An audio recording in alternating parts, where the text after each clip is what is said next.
Hello, welcome to the New Stack Makers, a podcast where we talk about at-scale application development, deployment, and management.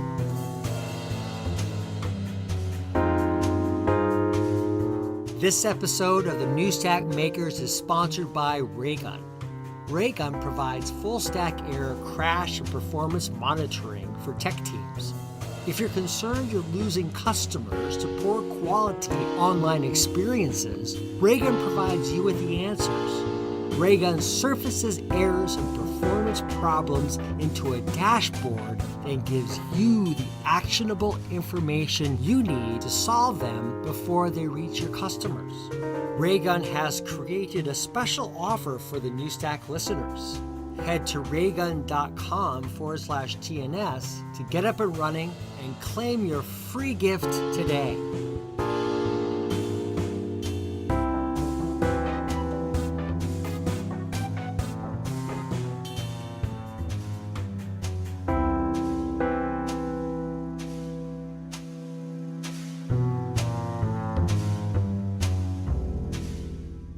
Hey, it's Alex Williams, the New Stack, at KubeCon CloudNativeCon in Shanghai, China, and I'm with Cheryl Hung, who is the Director of Ecosystems at the Native Computing Foundation.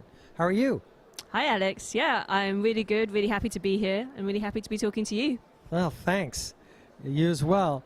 Cheryl, I'm always interested in talking to technologists about their beginnings and just learning about technology, and it can often go back to like their youth and when they were in school and at home, and there are always these different kinds of influences that really affected their trajectory in life, really, and how they pursued their careers.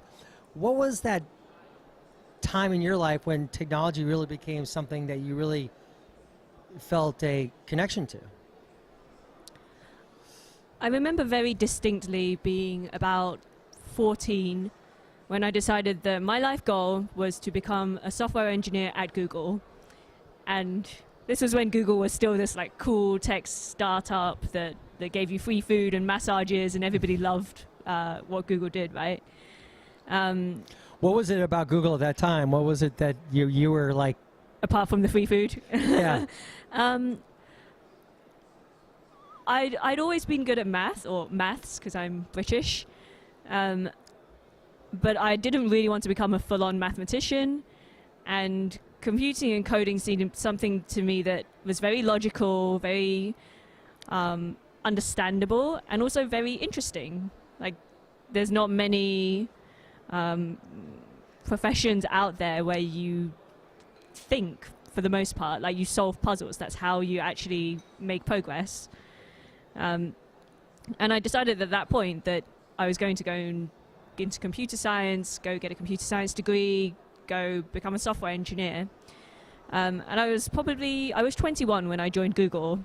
So I got there earlier than perhaps I expected for my life dream goal. But after about 5 years there, I was like, okay, I probably need to figure out what's next. How come? What was it that you found in those 5 years that you learned so much at 26, you realized maybe there's another path for you or continued path for you outside of Google? Google, I think, is still a great company to work for. They treat their employees really nice. It's a very comfortable life. But it's also a bubble. Google people tend to speak to other Google people a lot. The technical infrastructure is great. I used Borg all the way from 2010, so I've been thinking in containers ever since 2010, but there's a lot of interesting problems that are outside in the rest of the industry, which inside Google is hard to see. So when I left, it was like, okay, I'm going to do something that. So I was a back-end engineer on Google Maps, primarily on search and ranking infrastructure, but those kinds of problems are not really problems that you get for most of the rest of the world. So it's just like, I'm 26. I've been at Google for more than 5 years. I've been in 2 different offices, 5 different teams. It's time for me to go and see what else is out there. And where did that bring you? I took about a year off, played with my own projects for a little bit, and then got back into the conference and meetup scene in London, just looking around for what interesting technologies there were out there. And that's when I came across Docker, containers, Kubernetes, and I was like, this all makes sense to me. This is Borg, and I already know how this works. I've seen that it works at scale. And the interesting thing that I saw, this was at the end of 2016. I would go to many presentations where they would say, success, we've migrated everything to containers, asterisks, except legacy stateful apps. And that's when I made a move into storage, because everybody needs storage, and yet doing stateful applications on containers is a challenge. And actually, even now, 2 years later, it's still a challenging, technically interesting problem. What was the most technically challenging aspect of it that you saw? Was it just this, how do you deal with these immutable environments when there's state everywhere? Right, like it's a very nice abstraction to be able to say, oh, we don't care about state. But fundamentally, if you're doing something useful with your application, you probably need to store something somewhere. But the problem is that breaks the stateless container assumption. And storage is different from most other components like compute and networking, because the principles of physics come into it. You know, once you have to worry about how physically distributed your application pods are and your storage, then you can't assume it's the same. Right. And so you found that storage world fairly interesting, and how did you pursue that? By pure coincidence, I ran into a London-based startup called StorageOS, and they were trying to solve this problem primarily for enterprises who wanted to run databases with containers, and then later with Kubernetes. So I joined them initially as a developer advocate, and then later I switched to product management and running the DevOps team there. So a lot of the work that I did was understanding whether we're building the right product that actually solves this problem, and also going out and doing public speaking and evangelizing about the solution. How'd you like the speaking and evangelizing? I love public speaking. What do you love about it? As a kid, I used to do a lot of music and dance and performing, and drama. And public speaking is a little bit like my callback to that, because I don't really do any performing nowadays. But I love being up in front of a large crowd and talking about interesting technical problems. But I think it's more important to be entertaining than it is to actually be super deep technically. That's what I've learned. But no, I love it. How do you follow that muse when you're on stage, that love for performing? When you're thinking about talking about technical subject matter? I think like anything else, you have to watch yourself and like get feedback on whether you think you've done a good job or not, which is a bit painful at the beginning. I'm sure you're aware as well, since we're recording a podcast. And so the first few you think, oh, that didn't go well. But what I found is that I'm very good at I'm not great at the like comedy side of tech talks. Some people love to put jokes and whatever. Whereas I'm much better at describing abstract concepts and explaining that, and explaining it in a easy to understand story. And hopefully if people go away and remember one thing, then I hope they remember the story. Okay, so tell me the storage story. It's been a while since I've done the storage story. I can totally explain persistent volumes and persistent volume claims, but I'm not sure if you actually How do you approach that, though, to make it, thing. how do you make it really engaging? I mean, this is good advice for a lot of people out there who are considering speaking, in their roles and the work that they do. I think it helps to understand the perspective of people. who are the people involved, what are their motivations, and what's the limitation that this architecture or this solution will put on them. And then you explain, well, this is the alternative. And once people understand that, like, this actor needs this, they will remember the need, the story. They may not remember the technical details of how it does that, but they'll remember the people. They'll remember the people, exactly. Because it's those people that really make up the story, right? They define the story. The technology acts as a way to tell the story, doesn't it? But it's the people who are the story. Yeah, 100%.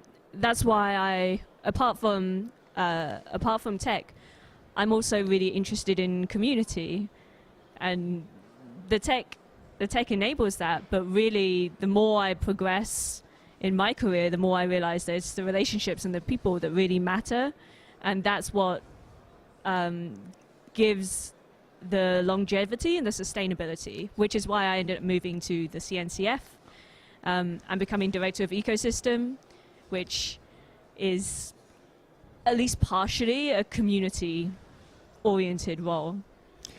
You were saying before our interview that you've been on the road quite a bit, and you've been in like 4 conferences and in 6 weeks. In 6 weeks. Tell me about your work there. What is it that you're doing at the conferences? Conferences are really, really different from one to another. So we're currently at KubeCon CloudNativeCon, and almost everybody here already understands what Kubernetes and cloud native means. In other conferences, the questions are way more like, well, what is a container? Can you tell me how it's different from a VM? So some of the work is just being available, like being on a booth and being willing to talk to people and engage in them and understand their technical issues. Other than that, things like keynotes and running panels, moderating panel discussions. I was doing one on service meshes this morning. That sort of thing, it all helps engage the community and explain why we're all here, why we're bothering to work on these projects. Right. And so the role that you play then is to help kind of connect with people. And you're connecting with people then through the projects themselves. Who are you getting to know? Who are those people you're starting to get to know, in your work? Are they maintainers? Yeah. Are they the users who are working with the maintainers? Are they both?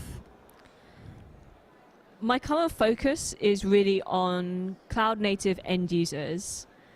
So it's companies that are using Kubernetes or other cloud native tech, but they're not selling cloud services themselves. So from the CNCF's point of view, this is an end user community. These are companies like Pinterest or Adidas, So it's ensuring that those companies actually come in, become part of the community, contribute to open source. Some of that is connecting them to project maintainers. Some of that is connecting them with other end users who are also solving the same problems. When you're out on the road, what are you finding from the end users? What are some of the stories that you're starting to hear about Kubernetes? What is it that people are facing as issues, and how do you then make that something that can iterate on itself to bring kind of progress for that individual, but also the overall community itself through the kind of the developer experience, and really what it comes down to? I will answer that question slightly differently because there's a company I spoke to fairly recently.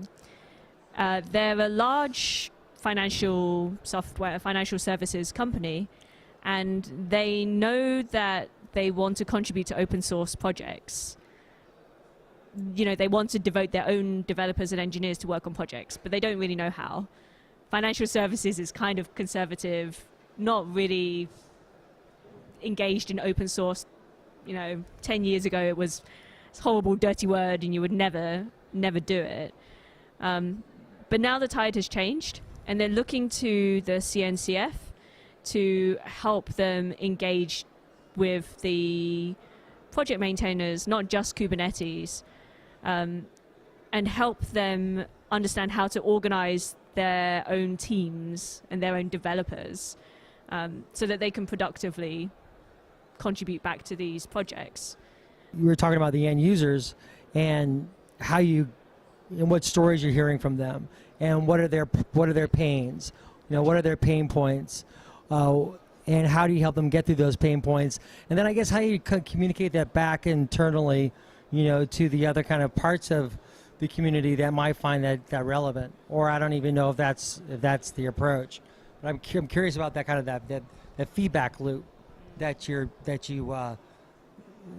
must come across. So I mean, that you must be thinking about a lot. Like, people get that people are struggling a little bit, for example, with understanding the technologies, but what are those stories that they're telling? What is it, those experiences they're having? What's happening internally in their organizations? How are they trying to get through those issues? And I guess, what is the guidance you provide? And then how do you bring that feedback back into the overall organization? One of the things that I've noticed about companies is usually there is somebody who is a really strong, passionate advocate of open source, and they kind of drag the rest of the organization with them. But if you don't have this one who's already embedded into the community, it's really hard to know where to get started. You can submit a PR to GitHub, yes, but that's the very last stage. And in fact, what you need to know is, who are the people who are influential in this project? Who do I actually need to speak to make sure that the features that we need and the issues that we come across get incorporated into this project in a sustainable way, so we're not just doing a one-off and then forget about it. So, for example, this financial services company that I spoke to asked me, do you know of any companies who work really productively with the projects and work really productively with the CNCF, who we can take as a role model and ask them how they managed it? So I ended up connecting them to another one of our end user members, who I'm not sure if I'm allowed to say which one it is. But what they found was, by joining the CNCF, that acted as a really strong message from the executive team downwards to their developers, saying, this is something that we as a business value. This is something that you should be spending your time on, these projects. Not open source as this like wide open field of thousands of projects that you can do on your evenings and weekends, but these are ones that contribute business value to us, and therefore you should spend your day job actually working on these projects. And so what are those stories that you remember that you could go back to, where the financial services is one example, but there must be others where you're like, where people come back to you and say thank you, there's or they'll come back and they'll join the CNCF. I am 6 weeks into this role, so I don't have a fully completed circle for you yet. Yeah. I have quite a few things that are in the works, but I'm going to hold off on talking about them in detail, because you want to make sure that. How do you manage that yourself then? Yeah. How do you think about managing that aspect of it? Because a lot of it's relationship management that goes well beyond the conference itself. It is tough. We have, in the CNCF, we have more than 300, I think 330 odd companies, of which 65 of those are specifically end user companies. And some of those are already super engaged, and they're really happy to talk to us. But there is a significant chunk where we just don't know if they're actually engaged, if they're getting value out of being a member of the CNCF. So a lot of what I do is just reaching out to them and saying, we're here, we want to listen to you, because without our members, we couldn't keep running the CNCF as an organization. And the projects wouldn't survive unless we have end users who are actually successful with them. Right. So managing the relationships part of it and trying to keep people happy is tricky. But one of the nice things about being in open source is that most people come in with really good intentions. Yeah. I think they just need to be enabled. Right. I'm always curious about that management aspect of it, because we meet people all the time, and are there tools that you like to employ at all in the practice of developing the ecosystems themselves? I mean, blogging is one example. I'm curious on how you can help keep that engagement running over time after going to so many conferences and being involved. So I'm always just amazed by developer evangelists and how they actually do that and how they manage it a lot. And that's, I think, where the heart of you see the heart of blogging, like in the developer evangelist community. So I'm curious in your thoughts on that. I think it is extremely valuable to have a personal blog.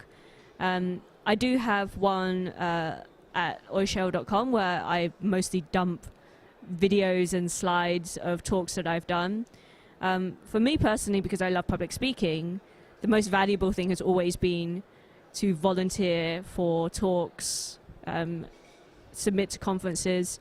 I also run the Cloud Native London meetup. Okay. So I'm really, really keen to encourage speakers to come in and volunteer their own expertise to the audience. And that way you can build up a group of people who understand what you do and what's the value you bring. I met somebody at a meetup recently who I'd never met them before, and they went, "Oh, are you the Cheryl that talks about storage?" And I was like, it's not a great title, but sure, I guess I am the Cheryl that talks about storage. Because once people know you for something, they will come back to you with questions, and you can reach out to them in a way that is hard to do one-on-one, but once you have a place where people know you, they can... So what is it you want to do in 2019? What are some of your thoughts for the new year? What is it that you're excited about? What are the conferences you're going to? What are the kind of ways you want to engage? What's your thinking looking forward? Well, obviously we're in China, and so I'm quite looking forward to working with more of our Chinese members. I'm improving my Mandarin so that I can actually communicate better with people here. The excitement here has actually been genuinely fascinating. I mean, there's a whole ecosystem that when you're based in the West, you just don't really have any contact with. You don't see it at all. So it's really great. Like, I really hope that I can personally get more plugged into the global Kubernetes and cloud native ecosystem. Conference-wise, obviously, I think I'll be at every KubeCon forevermore now. There's 3, there's Europe, North America, and China. And there's also talks of doing more local, like one-day events in regions that may not support a full-fledged conference by itself, but for instance, South Korea, maybe we'll do one in Seoul coming up. And that's exciting to me because I come from a meetup organizer hat as well. So once you start getting community engaged and people talking amongst themselves, that snowballs and that keeps itself running really well. Cheryl, thank you so much for taking some time to chat. I love these stories, and I love your story about your interest in being a public speaker and your background, in loving performing and such. So I look forward to seeing your next keynote or your next appearance on stage. Thanks, Alex. Yeah, it's been really great fun. Really good talking to you. Thanks. This episode of the NewStack Makers is sponsored by Raygun. Raygun provides full-stack error crash and performance monitoring for tech teams. If you're concerned you're losing customers to poor quality online experiences, Raygun provides you with the answers. Raygun surfaces errors and performance problems into a dashboard that gives you the actionable information you need to solve them before they reach your customers. Raygun has created a special offer for the NewStack listeners. Head to raygun.com/TNS to get up and running and claim your free gift today. Listen to more episodes of the NewStack Makers at thenewstack.io/podcast. Please rate and review us on iTunes, like us on YouTube, and follow us on SoundCloud. Thanks for listening, and see you next time.